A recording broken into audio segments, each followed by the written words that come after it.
Hey, welcome to the Daily Drive podcast. I know many of you listen on your daily commute to work or to school. Some of you got the earbuds in while you walk or jog or work out. Some of you might be on the back deck, like my wife and I, starting your day with a Bible and coffee and prayer.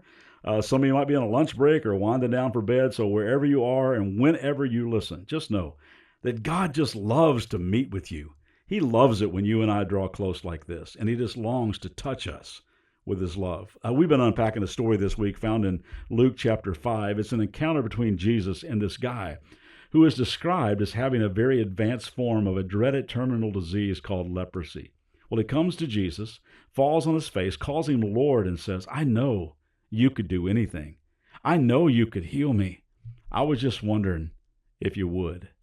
And Jesus reaches out and touches this man who was seen and treated by everybody else as untouchable and miraculously heals the man. He tells this guy, hey, let's just keep this under wraps. No need to tell anybody about this. But the guy just can't. And Jesus knew that. It says this in Mark chapter 1 verse 45. Instead, he went out and began to talk freely, spreading the news. As a result, Jesus could no longer enter a town openly, but stayed outside in lonely places. Yet the people still came to him from everywhere. I mean, you blame the guy? I mean, how do you keep something like that quiet?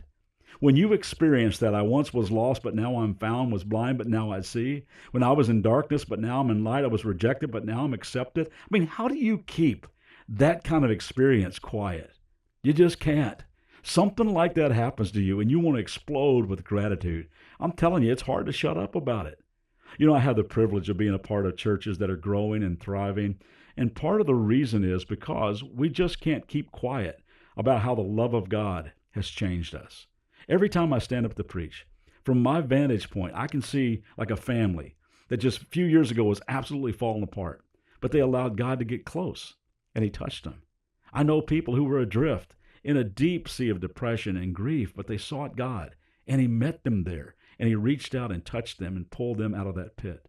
I look out and I see tons of people who have wrestled big time with alcoholism, drug addiction, eating disorders, but like the leper, they came to Jesus and said, Lord, I'm willing, you willing? And they found that God could and would if He were sought. And they started seeking His help and they got into a recovery group and He began transforming their lives.